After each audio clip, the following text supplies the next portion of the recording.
অর্থের অভাবে গ্রামীণ এলাকায় ব্যাহত হচ্ছে উন্নয়নমূলক কর্মসূচি। এমনই অভিযোগ এবার উঠে এলো কমলপুর মানিক ভান্ডার পঞ্চায়েত এলাকায়।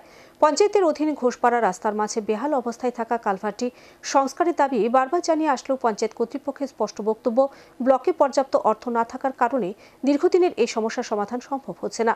পঞ্চায়েত কর্তৃপক্ষের এই বক্তব্যকে ঘিরে এলাকায় তীব্র চাঞ্চল্য সৃষ্টি। রাস্তা এবং ছড়ার উপর কালভার্টের করুণ দশায় মানিক ভান্ডার পঞ্চায়েতের অধীন ঘোষপাড়ার বাসিন্দারা দীর্ঘ বছর যাবৎ প্রচণ্ড দুর্ভোগ পোহাচ্ছে স্থানীয় নাগরিকরা। এতে বেড়ে চলছে ক্ষোভ। কমলপুর দুর্গাছমনি আরডি ব্লকের অন্তর্গত এই মানিক ভান্ডার পঞ্চায়েতের একটি গ্রাম ঘোষপাড়া। প্রায় ৪৫ পরিবারের বসবাস রয়েছে ঘোষপাড়ায়।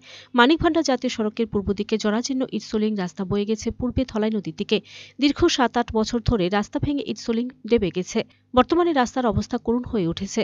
বর্ষার মৌসুমে জল জমে চলাচলের অনুপযুক্ত হয়ে পড়ে।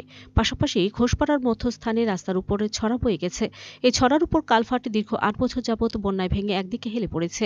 ঘোষপাড়ার বাসিন্দারা প্রাণের ঝুঁকি নিয়ে এখন চলাচল করতে বাধ্য হচ্ছে। এই প্রসঙ্গে ঘোষপাড়া বাসিন্দা রাসবিহারী ঘোষ জানান, রাস্তার উপর নির্মিত কালভার্ট বহু বছর আগে বন্যায় ভেঙে একদিকে হেলে পড়েছে। পাড়ার বাসিন্দারা প্রাণের ঝুঁকি নিয়ে চলাচল করছে। যে কোনো সময় বড় বিপদ হতে পারে। তিনি বলেন, বেশ কয়েক বছর আগে রাতে বাড়ি যাওয়ার সময় এই কালভার্ট থেকে পড়ে এক যুবকের মৃত্যু হয়। পাড়ার বাসিন্দারা বিগত বামফ্রন্ট সরকারের আমলে কালভার্ট ও রাস্তা মেরামতের জন্য বহুবার দাবি জানানো হয়, কিন্তু রাস্তা কালভার্ট নির্মাণ করা হয়নি। পাড়ার বাসিন্দারা মনে করেছিলেন রাজনৈতিক পরিবর্তনের ফলে রাস্তা দ্রুত হবে, কিন্তু আজ প্রায় ৬ বছর অতিক্রান্ত হওয়ার পরও বিপজ্জনক কালভার্ট ও রাস্তা মেরামত করা হয়নি। ফলে দিন দিন দুর্ভোগ বেড়ে চলেছে। মানিক ভান্ডার ঘোষপাড়া বাজারের একটু দক্ষিণ দিকে, সেখানে ঘনবসতির লোক, অনেক লোক এখানে যাতায়াত করে, গাড়ি ঘোড়া আয় যায়। আজকে 2018 সময় পরে 2018 এপ্রিল মাসে একটা বন্যা হয়েছিল। তখন এই যে পাক্কা ব্রিজটা তখন নিচে নেমে যায় এবং এটা ডাউন হয়ে গেছে। সেখানে যে কোনো সময় দুর্ঘটনা ঘটতে পারে এবং এটা কয়েক বছর আগে এখানে প্রণব চক্রবর্তী সেই পুল থেকে পড়ে মারা গেছিল। কাজে এটা মানুষের যাতায়াতের পক্ষে খুবই বিপজ্জনক। এবং এই যে রাস্তাটা ধলাই নদীর পাড় থেকে ন্যাশনাল হাইওয়ে পর্যন্ত রাস্তাটা খুবই খারাপ।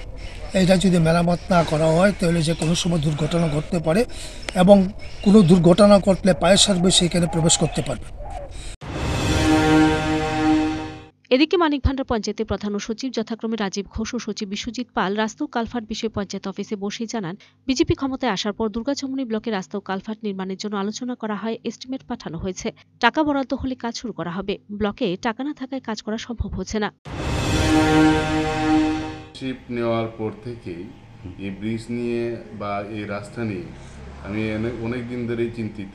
আর রেজুলেশন একবার না 2-3বারই পাঠিয়েছি।